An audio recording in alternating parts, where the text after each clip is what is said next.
জমা রেখেছে। বেরাদার মুআজ্জাজ সামিনে কেরাম, ইমামে আলী মকাম হযরত ইমাম হুসেন রাদিয়াল্লাহু তাআলা আনহু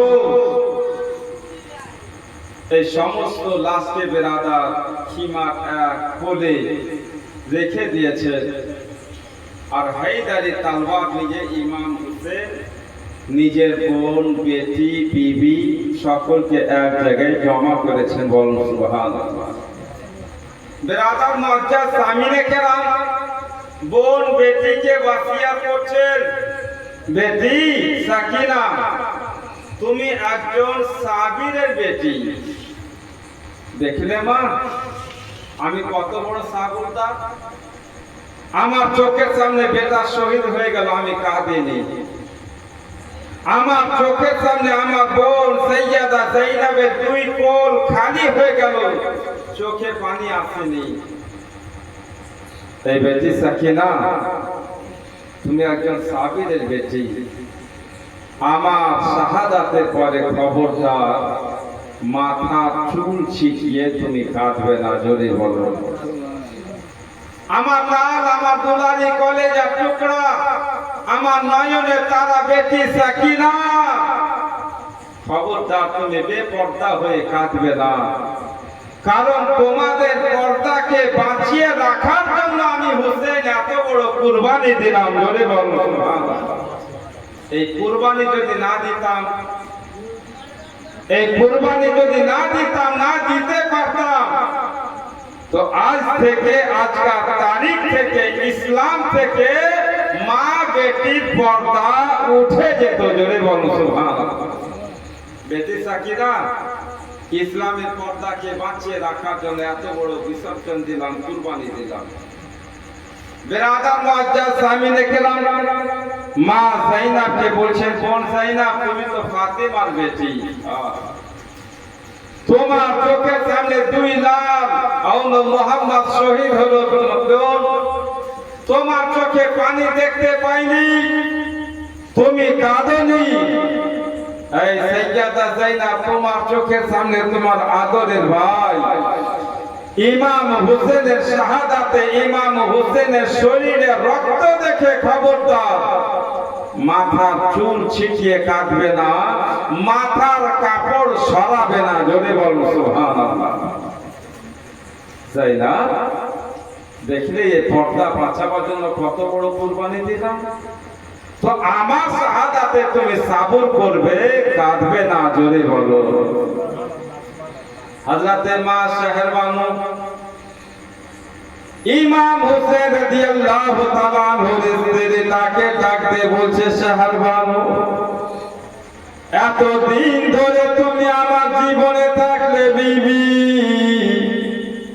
যখন যা জিনিসের দরকার তোমাকে দিয়েছি, আজকে কয়েকদিন থেকে তোমার ইচ্ছা আশা পূর্ণ করতে পারিনি, কারণ ইয়াজিদি লোকেরা আমাদের জন্য পানি পর্যন্ত বন্ধ করে দিয়েছে।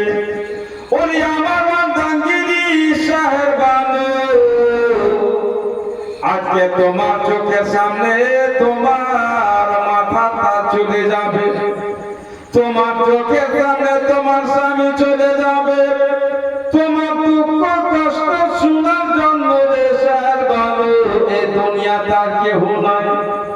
আমি ছিলাম, আমিও চলে যাচ্ছি, তোমার বেটার একবার চলে গেছে, কাসিম চলে গেছে, আর তো কেউ নাই।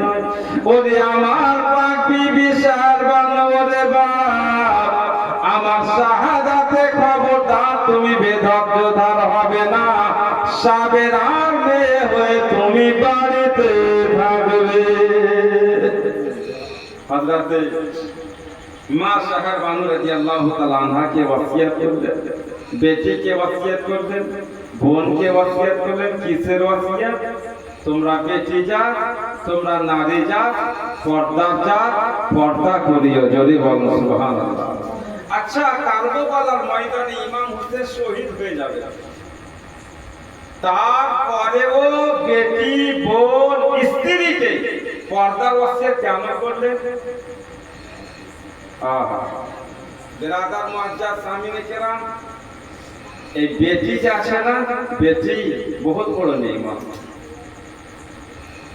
এতই বড় নেয়ামত যে আমার মুস্তাফা বলেছেন, যদি কোনো উম্মতকে 3 মেয়ে পাওয়া যায়, আর সেই মানুষ 3 মেয়েকে আদর দিয়ে, যত্ন দিয়ে, কোরআনের তালিম দিয়ে বড় করে, সুন্দর পাত্র দেখে তার বিয়ে দান দিয়ে তার জীবনকে সম্পূর্ণ করে, নবী বলেছেন 3 মেয়ের বাপ আর আমি রাসূলুল্লাহ এক জায়গায় জান্নাতে থাকবো। জোরে বলুন, মহাব্বতে বলুন, এক জায়গায় জান্নাতে থাকবে। তবে ওই 3 মেয়ের বাপ নবীর সাথে জান্নাতে যাবে যেই মেয়ে নিজের পর্দা বুঝে না, ইজ্জত বুঝে না, যেই মেয়ে বারবার, একবার না, 2 বার না, স্বামীকে পিছনে করে রোডে দাঁড়িয়ে থাকে, ওই মেয়ের বাপ জান্নাতে যাবে।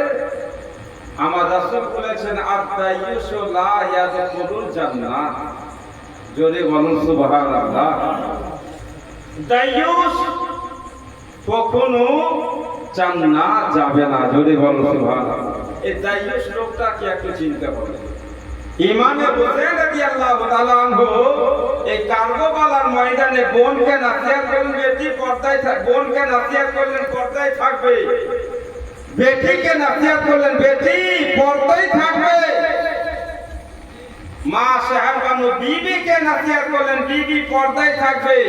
তার মানে বুঝতে কি পারলেন, বেটিও আছে, বোনও আছে, আর স্ত্রীও আছে। দাইয়ুস কখনো জান্নাতে যাবে না। ইমাম হোসেন এই হাদিসটি জানতেন আর হাদিসটি বুঝতেন। যদি বলো সুবহানাল্লাহ। দাইয়ুস কাকে বলে? একজন মেয়ে জাহান্নামী, 3 জন পুরুষকে জাহান্নামে নিয়ে যাবে। কয়জন? কয়টা মেয়ে? একটা মেয়ে। কয়জন লোককে জাহান্নামে নিয়ে যাবে? আর 3 জন। আর 3 মেয়ের বাপ যদি পর্দায় থাকে, কার সাথে জান্নাতে থাকবে? নবীর সাথে। জোরে বলুন, কার সাথে? নবীর সাথে। তো একটা মেয়ে 3 জন লোককে জাহান্নামে নিয়ে যাবে। ওই মেয়েটাকে আপনি চিনবেন? মেয়েটা কেমন? আচ্ছা, দোষ করলো মেয়েটা, তো 3 জন কেন জাহান্নামে যাবে? ওই 3 জনের মধ্যে 1 নম্বর হবে তার বাপ। কে হবে বলুন? কে? বাপ। আর 2 নম্বরে তার বড় ভাই। আর 3 নম্বরে কে? স্বামী। বাপ, বড় ভাই, স্বামী। একটা মেয়ের কারণে জাহান্নামে। বুঝতে পেরেছেন? একটা মেয়ের কারণে। ওই মেয়েটা কে? বেপর্দা। বেপর্দা আপনারা দেখেছেন? দেখেন না? আমি তো উদুয়া বাজারে রোজ দেখছি। আর শুধু আফসোস করছি যে দুনিয়ায় হচ্ছে কি আর হবে কি। বেরাদার মুআজ্জাজ সামিনে কেরাম, যেগুলো কখনো কানে শুনিনি ওইগুলো চোখে দেখছি। আনারকলি জামা দেখেছে? দেখেছেন আপনারা আনারকলি জামা? দেখেননি? ওই যে রাত্রে ঘুমাবার সময় আপনি ছপ্পর খাটে একটা মশারি টাঙেন না, ওই মশারির মতন ছিদ্র করা একটা কাপড় পোশাক। বেরাদার মুআজ্জাজ, তো জালের মতো, নেটের মতো একটা পোশাক, সেই পোশাককে বলে আনারকলি। পরবেন তো গায়ের এক একটা লোম পর্যন্ত দেখা যাবে, চুল কয়টা আছে দেখা যাবে। ওই আনারকলি জামা পরে বেটি সমাজের বিরুদ্ধে যাচ্ছে কেস করতে উদুয়া থানা। কে কেস করতে যাচ্ছে? আপনার রাজমহল থানা। কেন? সেই বড় বাহাদুর। বুঝতে পেরেছে? খুব বড় বাহাদুর। যদি তাকে দেখে আপনি ভয় না করেন, আপনি জালসা শুনছেন, এখানে এসে আপনাকে আটক করে নিতে পারে, কোনো গাড়ি যাবে না। বেরাদার মুআজ্জাজ সামিনে কেরাম, আপনি কিছুই বলতে পারবেন না কেন? যে আমারও বেটি আছে। নাই বেটি আছে আপনার? তো নিজের বেটির ইজ্জতের কারণে আপনার বেটির ইজ্জত হচ্ছে, কিন্তু আপনার বেটি সমাজের ইজ্জত বুঝে না, আপনি জাহান্নামে। আপনার বেটি যদি সমাজের ইজ্জত না বুঝে, আপনি হজ করেছেন, খুব যাকাত দিয়েছেন, খুব নামাজ পড়েছেন, আপনার নামাজ, আপনার হজ, আপনার যাকাত, আপনার দান আর খায়রাত ওই অশ্লীল মেয়ের কারণে সব বরবাদ, কিছু যাবে না। জি বাবা, বেরাদার মুআজ্জাজ সামিনে কেরাম, আচ্ছা বলুন তো, থানাতে সাচ্চা কথা বলা যায় না ঝুট কথা বলা যায়? একটু বলবেন মুখে। তো আপনার বউ থানা গিয়ে মিথ্যা কথা বলছে, আপনি তার বড় ভাই। আপনার বেটি থানাতে মিথ্যা কথা বলছে, মানুষের গায়ে ইলজাম দিচ্ছে 2 টাকার লোভে। 2 টাকা তোমার কাছে বড় হলো, সমাজের ইজ্জত কিছু না। আপনার স্ত্রী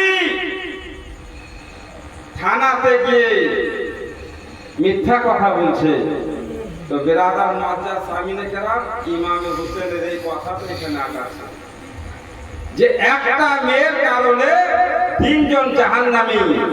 1 নম্বরে তার বাপ, 2 নম্বরে তার বড় ভাই, আর 3 নম্বরে কে? তার স্বামী।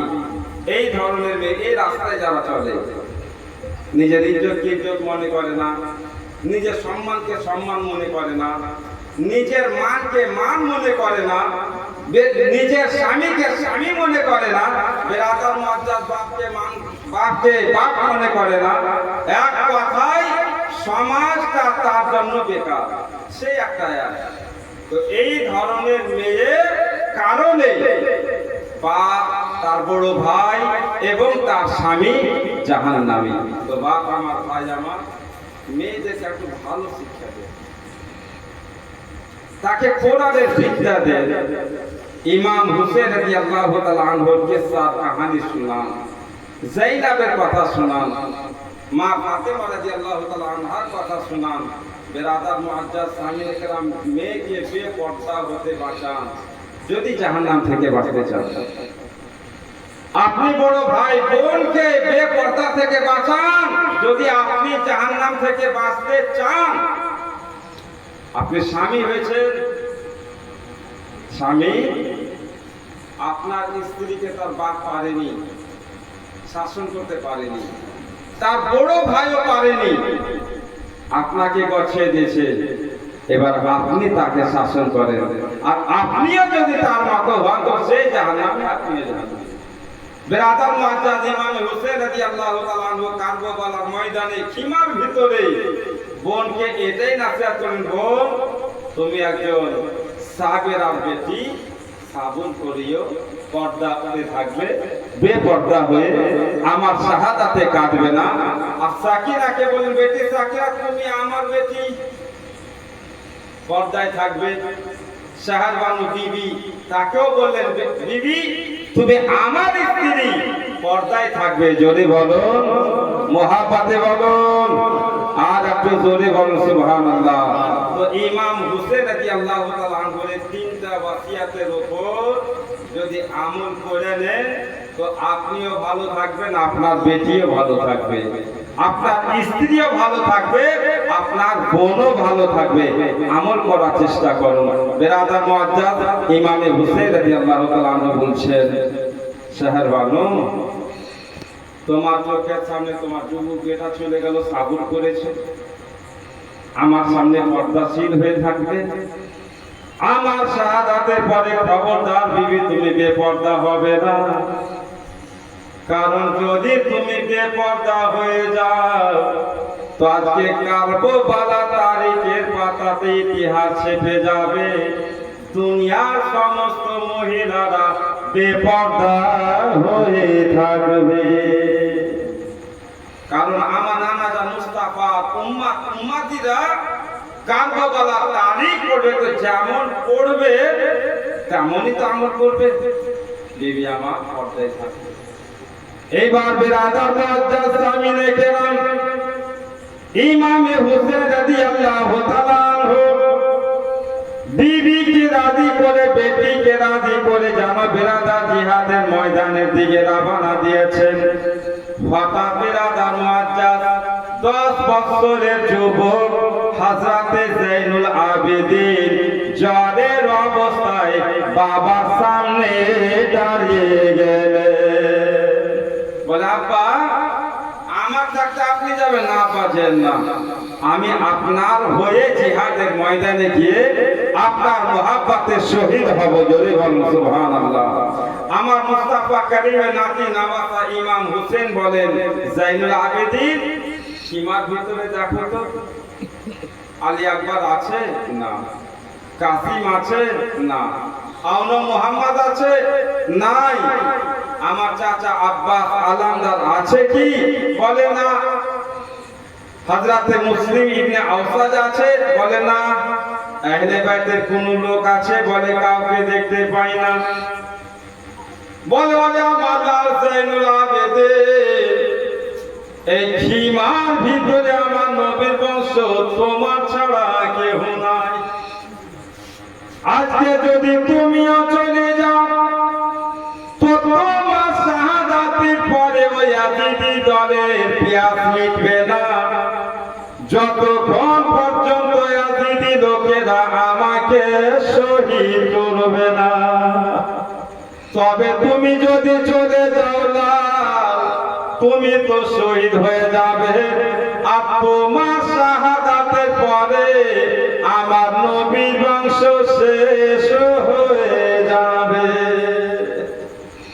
যে না আমার কলেজের টুকরা হযরতে যায়নুল আবেদিন রাদিয়াল্লাহু তাআলা আনহু ইমাম হোসেনকে বলছে, আব্বা আমার চোখের সামনে আপনার শরীর থেকে রক্ত ঝরবে, গলাতে ছোড়া চলবে, বুকে তীরের আঘাত হবে, কাঁধাতে বল্লমের আঘাত হবে। আব্বা আমি চোখে দেখতে পারবো না, আমাকে ইজাজত দেন। বিরাদার মুআজ্জাজ সামিনে কেরাম এই সমস্ত কথাকে কেন্দ্র করে হযরত একজন বাংলা কবি এইভাবে বলেছেন কে জয় না জয় না রে জয় না, তুমি জয় না জয় না, হায় রে তুমি জয় না জয় না,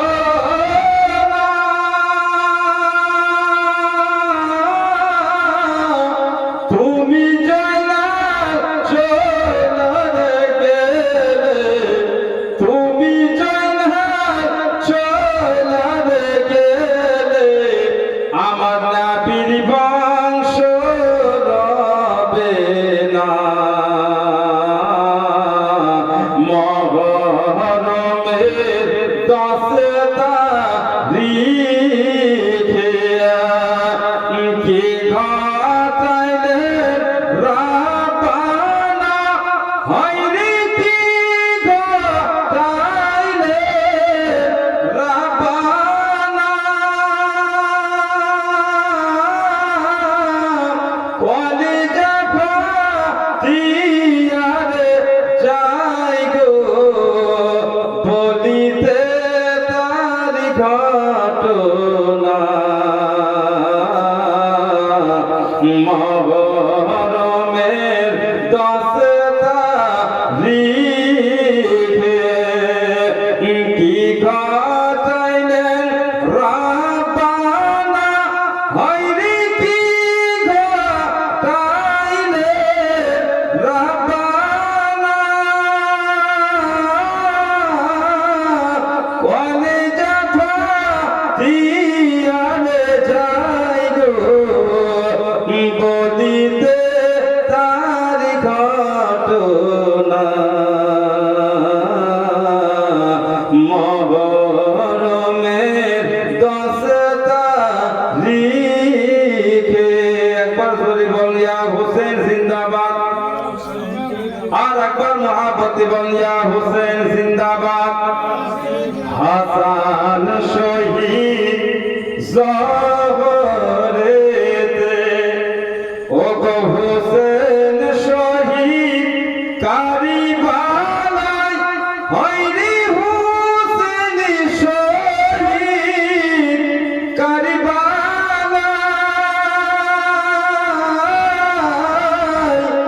জয়নাল আবেদিন বন্দী গো রইল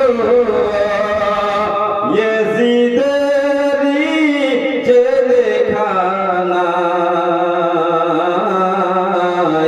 মুহররমের 10 তারিখে।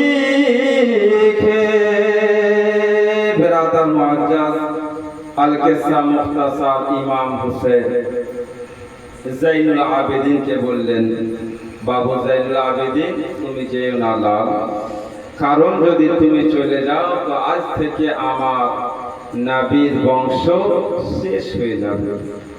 তুমি থাকলে আমার জাইনুল আবেদিন আর তোমার সাথে তোমার মা শেহর বানু থাকলো, হযরতে রেবা থাকলো, জাইনাব থাকলো, আমার বেটি সাকিনা থাকলো।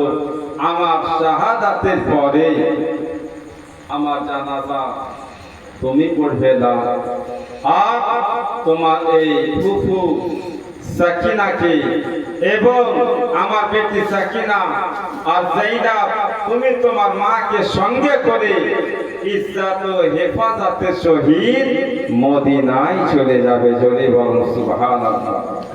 বিরাদার মুআজ্জাজ সামিনে কেরাম, ইমাম আলী মুকাম হযরতে ইমাম হুসেন রাদিয়াল্লাহু তাআলা আনহু এবার বিরাদার মুআজ্জাজ খিমার এক একটা বেটিকে, বোনকে বিবিকে পর্দার নসিহত করে, বেটাকে নসিহত করে, হায়দারের তলওয়ার নিয়ে, জুলফিকার তলওয়ার নিয়ে, মাথায় পাগড়ি নিয়ে বিরাদার মুআজ্জাজ সামিনে কেরাম ইমামে হুসেন রাদিয়াল্লাহু তাআলা আনহু ঘোড়ার উপর সওয়ার হয়ে ময়দানে কারবালায় রওনা দিয়েছেন। হঠাৎ করে বিরাদার হযরতে মা সাকিনা রাদিয়াল্লাহু তাআলা আনহা ইমাম হুসেন রাদিয়াল্লাহু তাআলা আনহুর সামনে এসে ঘোড়ার লাগাম ধরে দাঁড়িয়ে গেছে। জোরে বলুন সুবহানাল্লাহ। বিরাদার মুআজ্জাজ সামিনে কেরাম, এখানে আজকে থাক। ইমাম হুসেন রাদিয়াল্লাহু তাআলা আনহু কালকে শাহাদাত বরণ করবে।